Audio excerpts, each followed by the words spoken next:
On a summer morning in the outskirts of Eugene, Oregon, where tall pine trees cast long shadows over winding dirt trails, 17-year-old Lily Hartman left her home with Max, the family's golden retriever, just like she always did.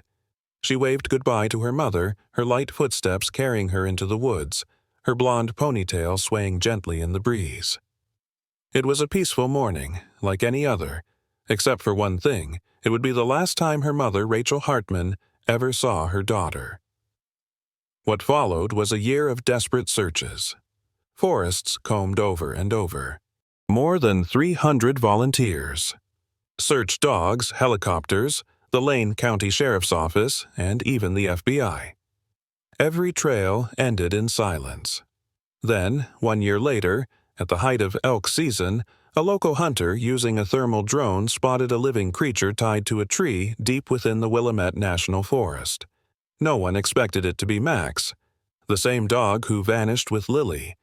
And from that moment on, the drone didn't just save one life, it uncovered a nightmare no one in Eugene could have ever imagined. The doorbell sliced through the early quiet of Eugene, Oregon, like a sharpened blade. In a 2-story timber house tucked at the end of a tree-lined street, Rachel Hartman tightened her robe as she stepped barefoot down the stairs. The wooden floor was cold under her feet. It had been 1 year since Lily vanished along with Max on what should have been an ordinary morning walk, and every knock or unknown call since had felt like bracing for disaster. She glanced through the peephole. Standing on her porch was Lieutenant Daniel Rusk from the Lane County Sheriff's Office. His face, as always, was stern but not unkind. A faint mist curled from his breath in the damp northwest air. Rachel's heart dropped. "Lieutenant Rusk," she said as she opened the door, voice trembling slightly, "is there news about Lily?" "We just received a call. It might be the first real break we've had in months," he replied, urgency edging into his voice. "I need to speak inside. This isn't something to talk about on the porch."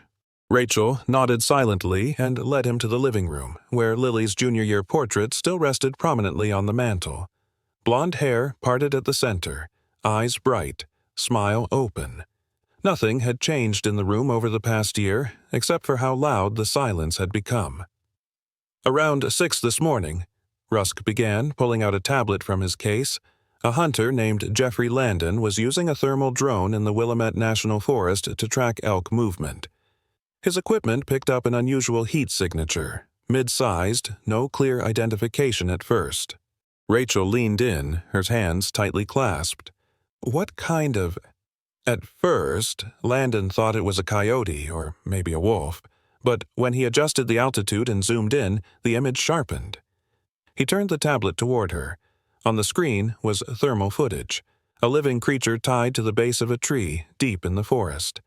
Rachel stopped breathing. The shape, the tail, the familiar coat color, there was no mistaking it. "Max?" she gasped. "Is that really Max?" "We believe so, and more importantly, the dog is alive." Rachel shot up from the couch. 1 year. "You're telling me he survived for a year in the woods? Someone must have fed him. Who tied him there? Why?" "We're investigating that now, but one thing is certain. Someone kept him alive. Not just surviving, but regularly fed." Rusk's eyes met hers. "Max is currently at Northern Willamette Emergency Veterinary Clinic on OR 126. Would you like to go there now?" Rachel didn't hesitate. She simply nodded. 20 minutes later, they arrived. Rachel was out of the car before it fully stopped, bursting through the glass doors of the clinic.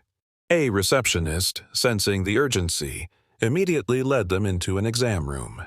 There, Dr. Erica Nguyen, a woman in her 40s with silver-framed glasses and calm hands, was tending to a golden retriever on the table. Even from behind, Rachel knew. It was Max. His coat was tangled, his frame thinner, but those eyes, she'd know them anywhere. "My boy, Max. He's been lightly sedated so we could perform a full checkup," Dr. Nguyen explained. "But overall, he's doing well. Some abrasions, slight dehydration, but his condition, it's not consistent with a stray." Rachel turned to her. "You mean—" "He's been fed, recently and regularly. We found dry dog food in his stomach contents, likely from last night. His physical state suggests someone was caring for him consistently." "Caring for him," Rachel whispered. "Someone kept him alive." "And wanted him to be found," Rusk added. "But why tie him to a tree and leave?" Rachel looked closer at Max's neck. The rope burns were fresh, but what sent a chill down her spine was the collar. Plain blue nylon, no tag, no number, nothing familiar.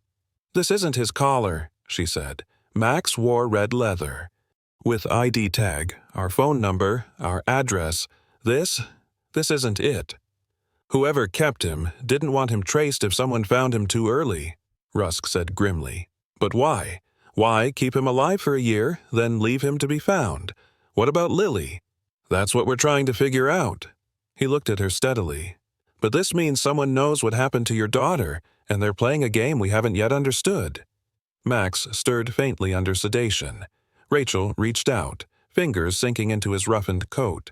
Under her hand was warmth, life, tangible proof that not everything had been lost. And for the first time in 12 harrowing months, something flickered inside her. A hope, fragile and terrifying, but real nonetheless. Rachel sat alone in the waiting room of the veterinary clinic, her eyes fixed on the frosted glass door leading into the treatment room. Max was still lying on the examination table, his breathing calm under a light blanket. Outside, the Oregon rain fell in soft silence, droplets clinging to the window as if time had stopped. In her hands was something she never expected to hold again after a year, a living trace that her daughter might still be somewhere out there, waiting to be found. The door opened. Lieutenant Rusk entered with a manila folder and a look that betrayed tension beneath his usual calm. "We've dispatched a search team. They're en route to the location where Max was found, roughly 20 miles east of Eugene, near Barlow Ridge Trail, right on the edge of the Willamette National Forest." Rachel nodded, her gaze still on Max. "Was there anything else?" she asked, her voice no more than a whisper. "There was something odd," he said, flipping open the folder and laying a photo in front of her. It was a printout from the thermal drone. Max tied to a tree, but next to him was a weathered plastic water bowl, and in the background a rough canvas sack, the kind used for short-term camping. Rachel leaned in.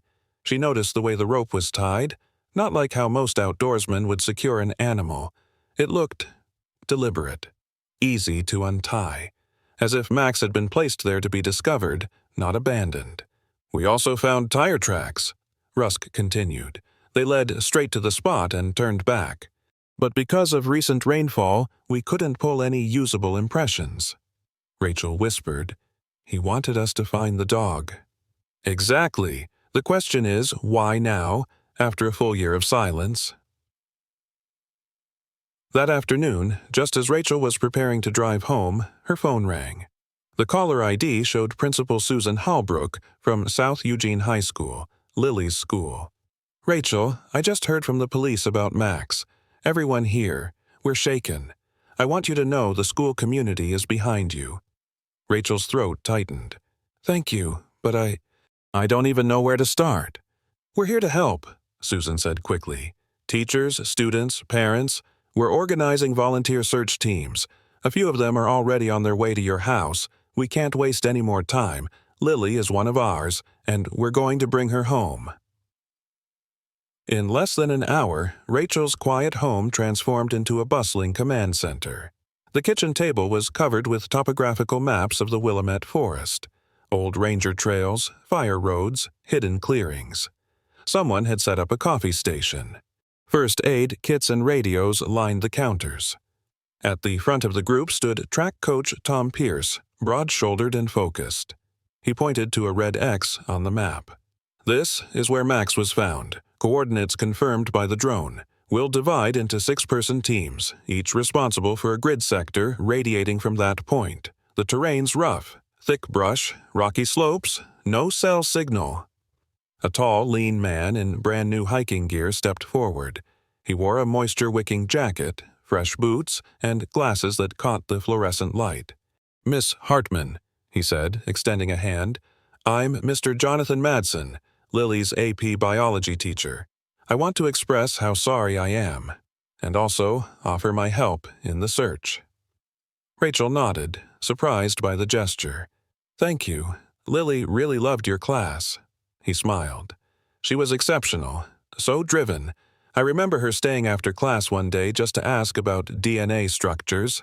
She was worried she wouldn't score high enough for University of Washington's pre-med program." Rachel blinked. "She told you that?" "Oh, yes, often. She felt a lot of pressure after the divorce. Sighed she wanted to make you proud."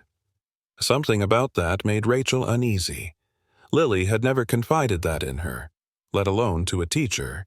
But before she could respond, Mr. Madsen turned to Coach Pierce. "I'd like to lead Team C, Eastern Sector. I brought my own GPS unit, flares, emergency blankets, water purification tablets, everything we might need." Coach Pierce looked impressed. "That's excellent, Madsen. The eastern side is rugged, deep ravines and heavy brush. Good thinking." Rachel stepped forward, about to request to join Team C, when Mr. Madsen quickly interjected. "You should join Team A, Miss Hartman. The northern route follows old fire roads. Easier terrain. Safer. If Lily is out there, you'll want to conserve your strength." His reasoning sounded practical, but the way he so quickly steered her away from his group struck her as too rehearsed. There was something in his tone, not concern, but control. As the teams prepped gear and loaded into SUVs, Rachel remained by the table, her fingers brushing over the detailed map. Her eyes drifted to the gray backpack Mr. Madsen had placed nearby, spotless and new.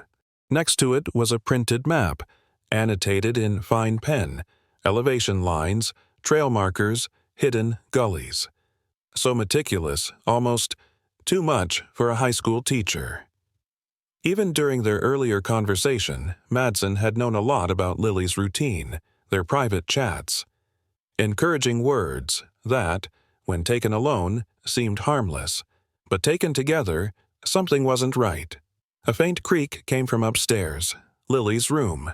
It had been left untouched since the day she vanished. And in that instant, something quiet and cold uncoiled in Rachel's gut. If Lily had ever left any sign, any clue, it was probably still in that room. Lily's room remained exactly as it had the day she disappeared.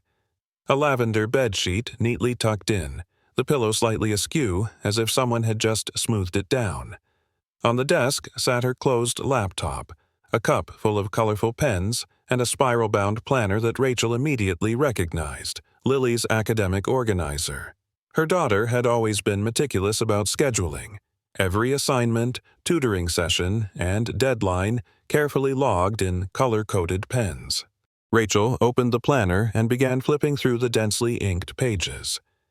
What she found made her chest tighten. There were numerous entries labeled "Tutoring with Mr. M," scattered from September all the way to just days before Lily went missing. But something wasn't right. Rachel remembered Mr. Madsen earlier had said Lily had tutoring on Tuesdays and Thursdays. Yet the planner clearly showed sessions on Mondays and Wednesdays. Even a Friday session crossed out with the note, "Mr. M busy, rescheduled late." As Rachel read on, confusion turned to dread. Some entries mentioned labroom sessions, others were more cryptic. Private review, no one knows. One phrase appeared again and again in small handwriting. "Don't tell Jess." Jess was Lily's best friend, inseparable. Rachel couldn't imagine her daughter keeping secrets from her. But, according to the planner, Lily had been hiding these private meetings with Mr. Madsen for months.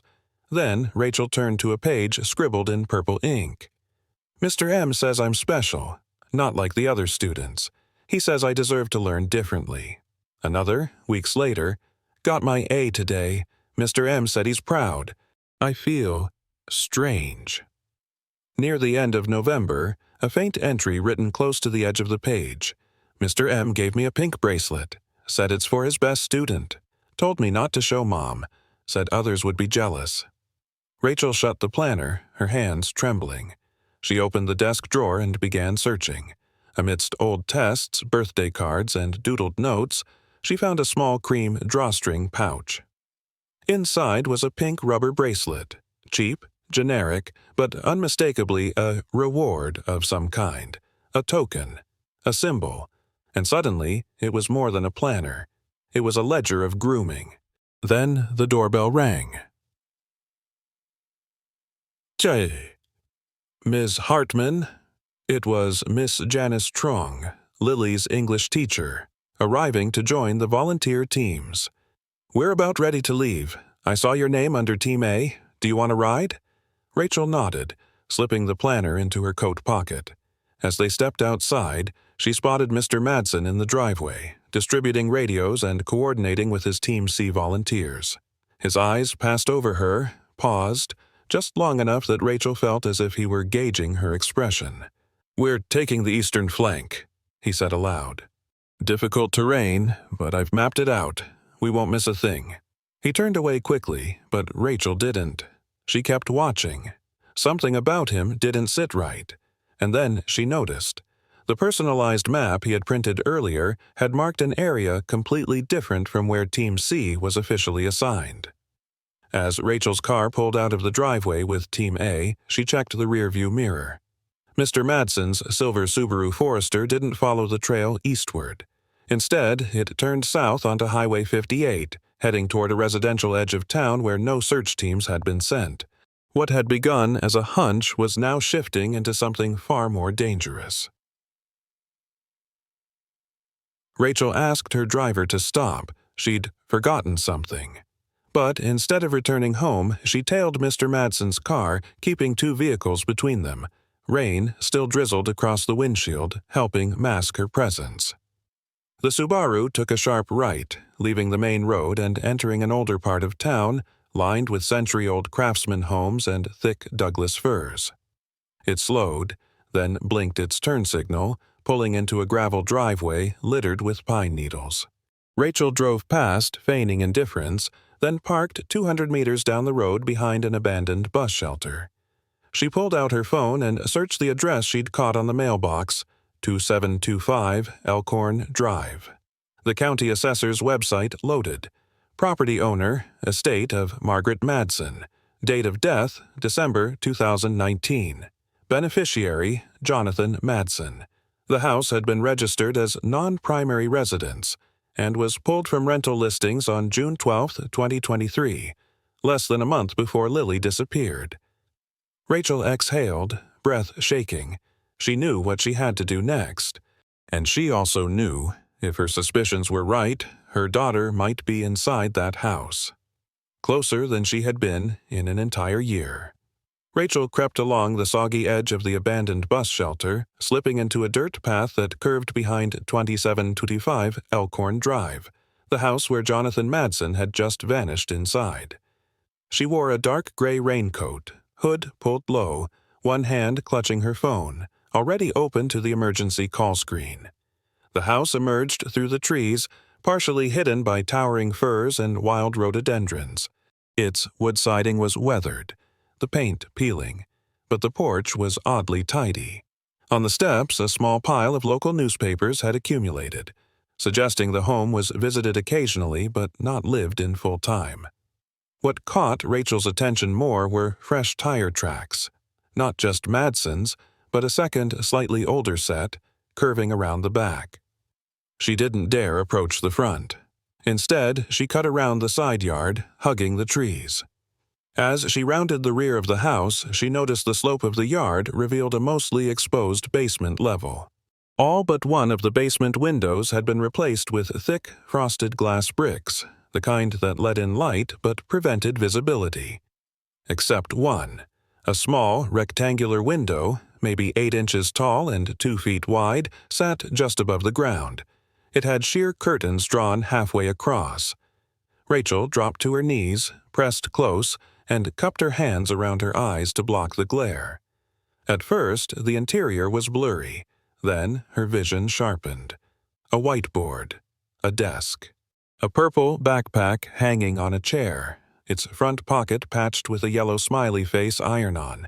the exact one Lily had insisted on buying from a gift shop last spring. Rachel's breath caught. That was Lily's backpack. No doubt. On the desk sat an AP biology textbook. A lamp cast a dim glow. Nearby, she saw a mini fridge, a microwave stacked on top, and against the far wall, a narrow bed, blanket neatly folded. Not a dungeon, not a cell, a classroom, disguised as a sanctuary. Footsteps. Rachel pressed herself lower to the ground. A shadow passed.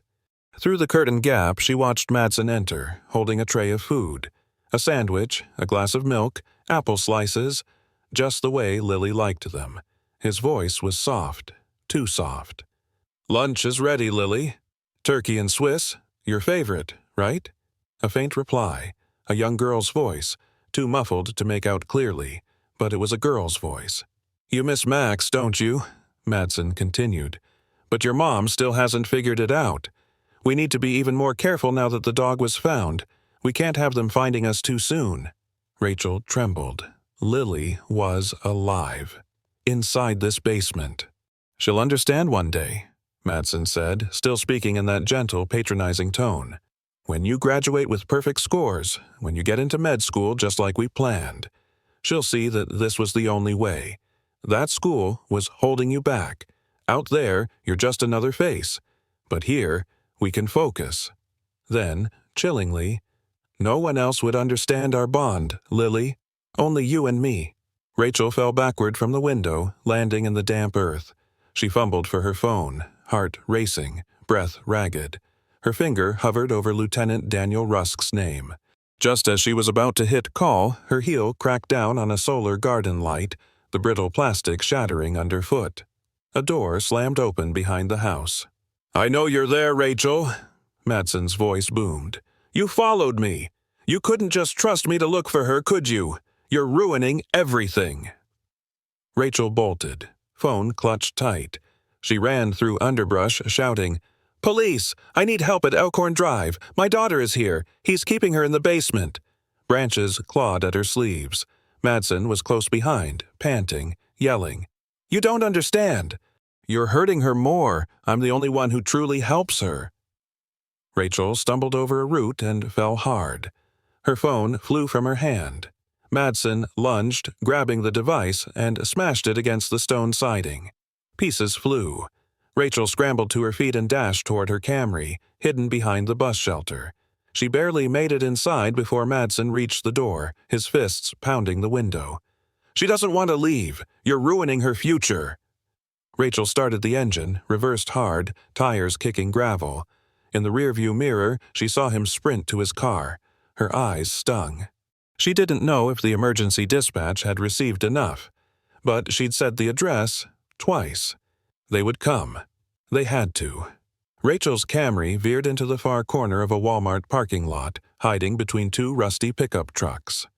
She left the engine running, hands gripping the wheel, heart pounding. Sweat gathered on her forehead despite the cool drizzle outside. Her phone was gone. She didn't know if the emergency call had gone through, but if it had, they would come. 20 minutes earlier, Lieutenant Daniel Rusk had just wrapped up a debrief at the Lane County Sheriff's Office when dispatch received a garbled 911 call. Only a few words were intelligible. Elkhorn Drive, Lily, basement, and then silence. The dispatcher, Bethany Cole, a seasoned operator, knew something was very wrong. "Lieutenant Rusk," she said over the radio, "I believe we just got a partial distress call from Rachel Hartman. She said her daughter is being kept in a basement. Address, 2725 Elkhorn Drive." 3 patrol units left the station in under 4 minutes. When Jonathan Madsen's silver Subaru Forester returned to Elkhorn Drive, he didn't realize he was already being watched. The first cruiser pulled up behind him. A second blocked the front. A siren chirped. He tried to reverse, but a third unit pinned him from behind. He was boxed in. "Step out of the vehicle. Hands on your head. Don't move." He complied, hands raised, his face twisted with frustration. "You don't understand," he shouted. "She needs me. I'm the only one who understands her potential." Lieutenant Rusk signaled for him to be cuffed, then led the entry team toward the house. Upstairs, everything was neat. Kitchen spotless. Living room minimally decorated. But down the hall, beside the water heater closet, something was off. The heater was strangely pulled forward. "Over here," called Deputy Sarah Martinez. They shifted the unit, revealing a camouflaged door painted to match the wall, a secure mechanical lock. The key from Madsen's keyring clicked it open. Behind it, a narrow passageway, brick-floored, ending at a steel door with a bolt on the outside. "Police!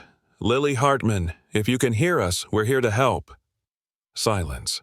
Rusk inhaled, then Doe pushed the door open. Tick. The room was just as Rachel had described, a basement converted into a twisted classroom, whiteboard covered in biology diagrams, desk neatly arranged, a small fridge, a single bed in the corner. Sitting perfectly straight in a chair, pen in hand, was Lily. She looked up. Her expression wasn't one of fear, it was confusion. "I need to finish my assignments," she said, voice hoarse from disuse. "He said if I don't keep my grades up, I won't get into college." "You don't need to do anything else, Lily," Rusk said gently. "You're safe now. Your mom has been looking for you every single day." "Go home?" she echoed, as if the words were foreign. "But I still have 3 essays and 2 quizzes. If I stop now, I'll fall behind. He said I have to be the best if I want to deserve it." Deputy Martinez approached slowly, extending a hand. "It's okay, Lily. We'll keep all your work safe. But right now, it's time to see your mom." Lily clutched her notebook tightly. Dozens of pages filled with meticulous handwriting. The desperate work of a girl who believed freedom could be earned, line by line, pursued. Peace Health Sacred Heart Medical Center, Eugene. Lily sat on an examination bed, her skin pale under fluorescent lights. Nurses checked vitals, drew blood, administered fluids. She kept asking about her grades, her records, her application timeline. 3 floors below, Lieutenant Rusk sat across from Madsen.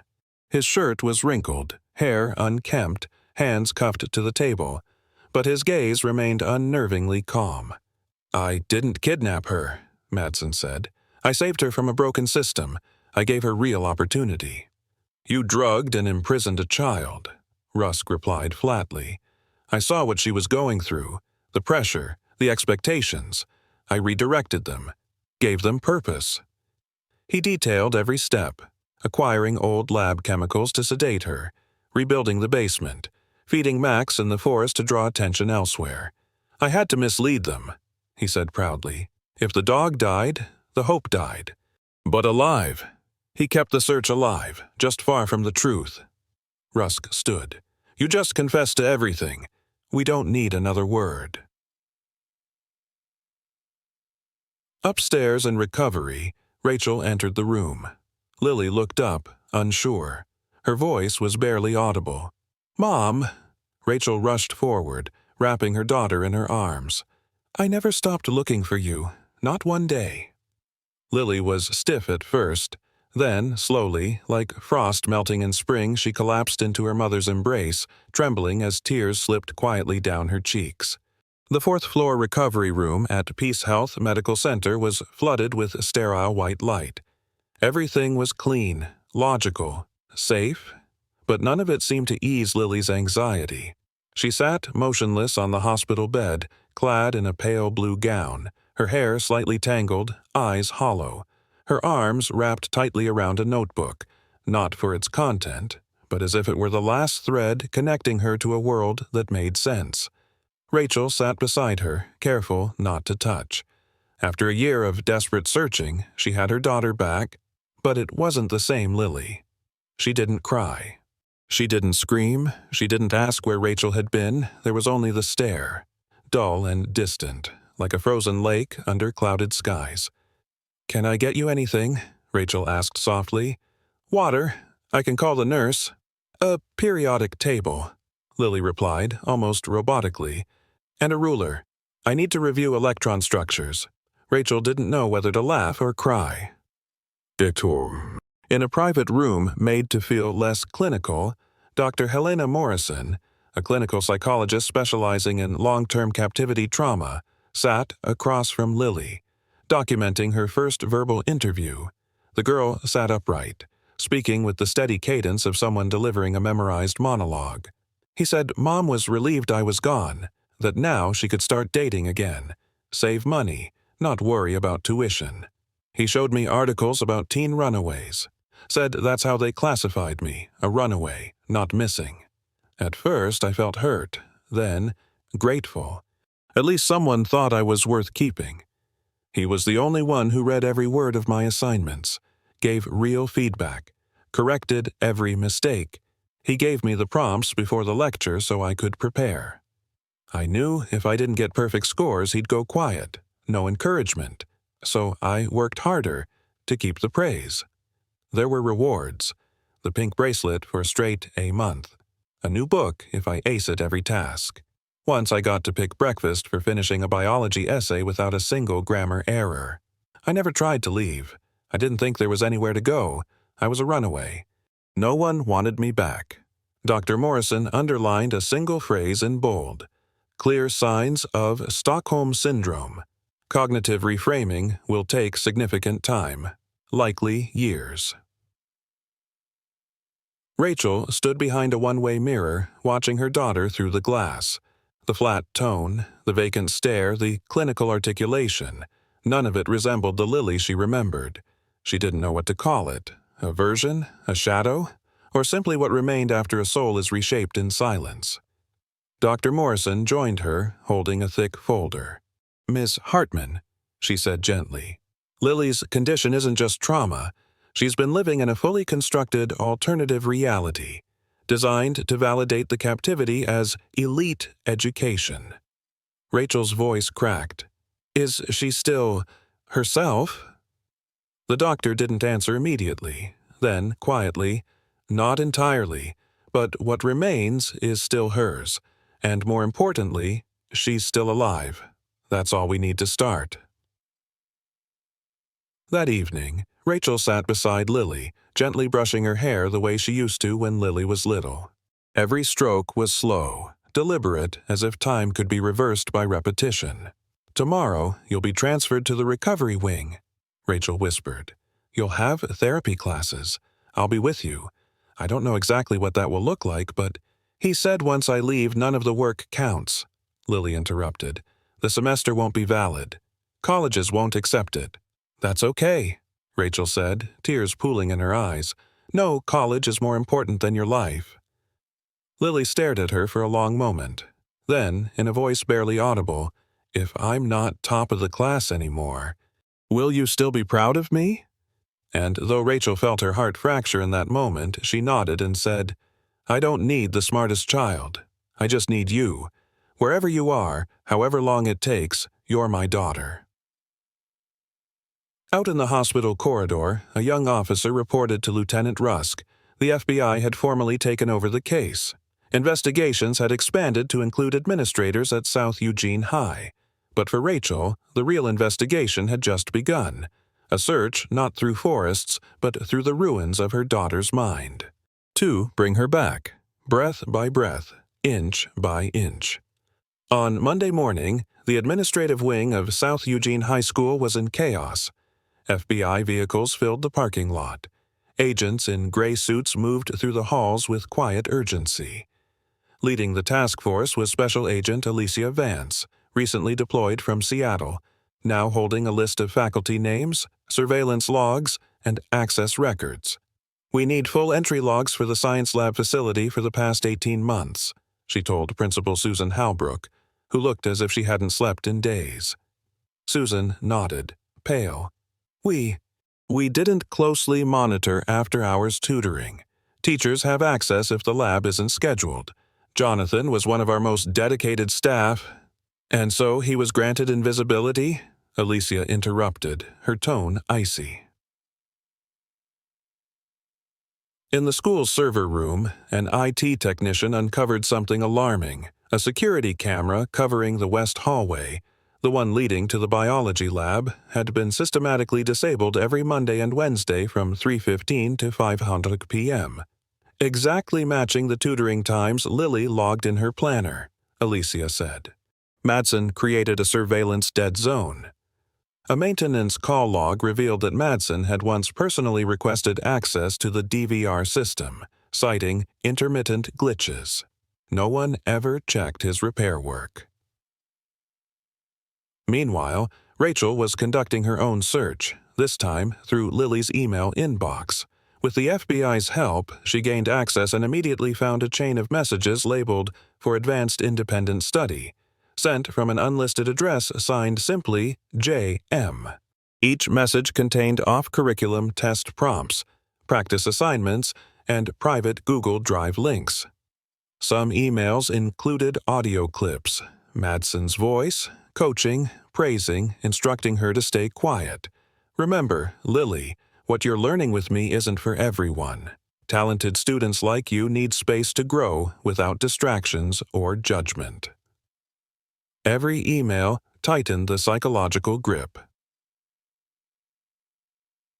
When the FBI examined Madsen's personal hard drives, they found a spreadsheet of female students, mostly ages 14 to 16, annotated with chilling notes. Responsive, emotionally vulnerable, divorced parents, driven to overperform. Lily hadn't been the first. She was just the first to vanish. At the hospital, Rachel received the news from Rusk. She sank onto a hallway bench, the air knocked from her lungs. "There were others?" she asked. Rusk nodded. "We have no evidence of confinement like Lily's, but the grooming, the targeting, it started almost 2 years ago. No one saw it? No one wanted to see it. A clean shirt, free tutoring, glowing reviews. Predators like him don't show up in ski masks. And our system, it's not built to recognize monsters in white lab coats." Rachel clenched her fists. She remembered the first time Lily said, "Mr. Madsen is really helping me." She had smiled and said, "That's wonderful. It's good to have a teacher who cares." A sentence that now echoed like a blade in her mind. Days later, FBI agents executed a warrant on a side apartment Madsen had leased in Springfield under a relative's name. Inside, they found reams of printed student records, compact recording devices, and a secondary room staged like a school counseling office, though no student had ever officially been referred there. On the desk was a fresh intake folder. The label read, "Subject, J.E., age 15, status, watching." Jess, Lily's best friend. Rachel sat frozen. If this hadn't been discovered in time, the next victim might have been the girl who shared every lunch, every secret, every laugh with her daughter. And this time, there might not have been anyone left to find her. In March the following year, the Lane County Courthouse opened pretrial proceedings for Jonathan Madsen, facing 3 counts of first-degree felony, aggravated kidnapping, unlawful confinement of a minor, and psychological coercion resulting in long-term cognitive harm, along with 12 additional charges tied to abuse of authority in an academic setting. The courtroom was closed to the public. No cameras, no recordings, just the harsh hum of fluorescent lighting and a long row of victims waiting in silence for their turn to speak. Lily was not the first to testify. Over the first 3 days, former students of Madsen, those listed on the potential targets spreadsheet recovered by the FBI, stood before the court. They described prolonged one-on-one counseling sessions, repeated affirmations of being special and different, and a gradual isolation from peers under the guise of academic rigor. One student, Brianna, now a freshman at Oregon State University, said through tears, "He never had to touch me. He took over my thoughts. And when I stopped believing I was as gifted as he said, I started thinking I wasn't worth anything at all." Another, Mira, only 15, spoke with a trembling voice. "I thought I was the only one, that if I told anyone I'd ruin this special process. I thought he'd stop helping me. On the fourth day, Lily took the stand. She wore a white blouse and soft blue slacks. Her hair was tied back. No makeup. Every step to the witness box looked like it had to be relearned. Rachel sat in the second row, hands clenched on the bench, eyes never leaving her daughter. "Miss Hartman," the prosecutor began, "why did you believe being kept in that basement was normal?" Lily lowered her eyes. "Because he made it look like school. There were lessons, tests, rewards, punishments, and because he always said, 'The system out there isn't made for someone like you.' When he went quiet after I made mistakes, I felt like I was nothing. I'd redo an entire test just to hear him say, 'Well done.' He was school. He was my tutor, my counselor, my timekeeper. He controlled the space, the rhythm, my thoughts. I didn't know what I was allowed to decide anymore." The courtroom was silent, not from shock, but from the stillness in her voice, a kind of trauma too deep for tears. Jonathan Madsen, seated beside his defense attorney, showed no reaction, no apology, no shame. Occasionally, he took notes, as if this were just a class interrupted. The court ruled. The defendant exploited his role as an educator, preyed upon vulnerable minors, and deliberately constructed a false academic framework to justify confinement. What occurred in that basement was not education. It was conditioning, manipulation, and the erasure of personal agency. Jonathan Madsen was sentenced to a minimum of 40 years in federal prison, with no eligibility for parole for the first 25 years. 3 months later, South Eugene High hosted a closed-door workshop for parents titled "Recognizing Psychological Control in Educational Environments." Rachel was the keynote guest. She didn't give a speech.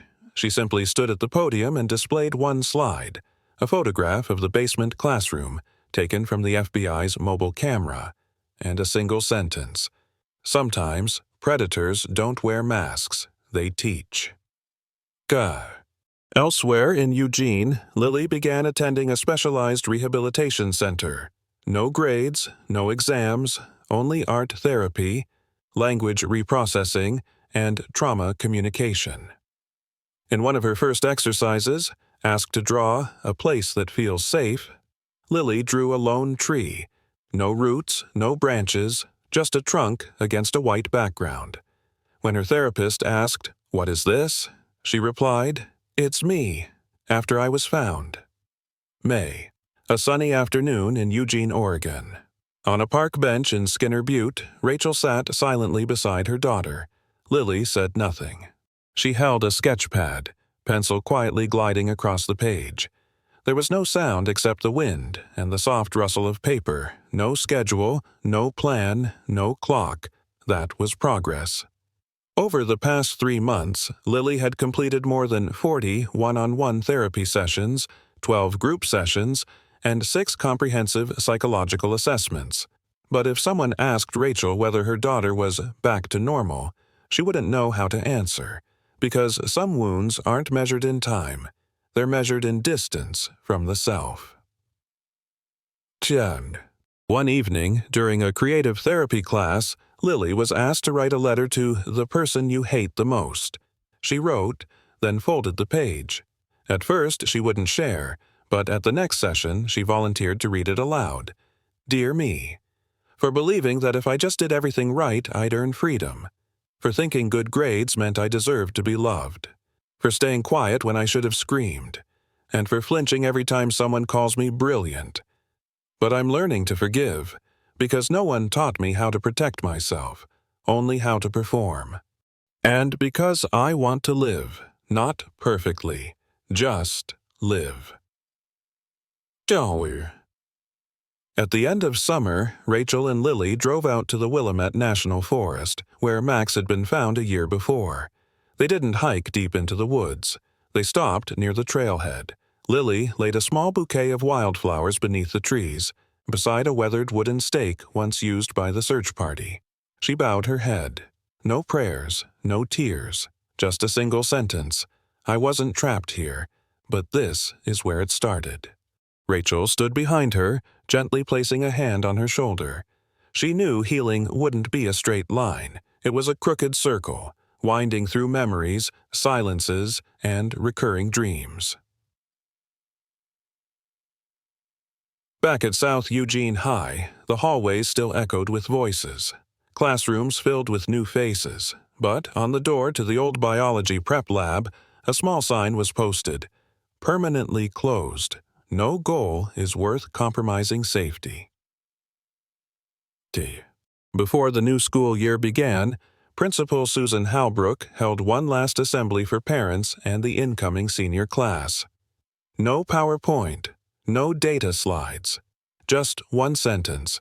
If your child suddenly starts excelling, ask them if they're happy. Lily didn't return to school. She chose a GED path, learning at her own pace.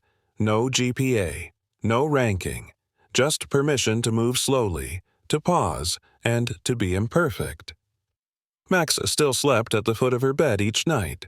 Sometimes, when the nightmares came, Rachel would hear her daughter whisper in the dark, "Mom, I'm still here, right?" Rachel always answered, even if it was 2 a.m. "Yes, sweetheart, you're still here, and so am I." This story doesn't end with a period. It ends with a breath, in the quiet space where survivors go on, not because they're stronger, but because they have no other choice but to keep walking.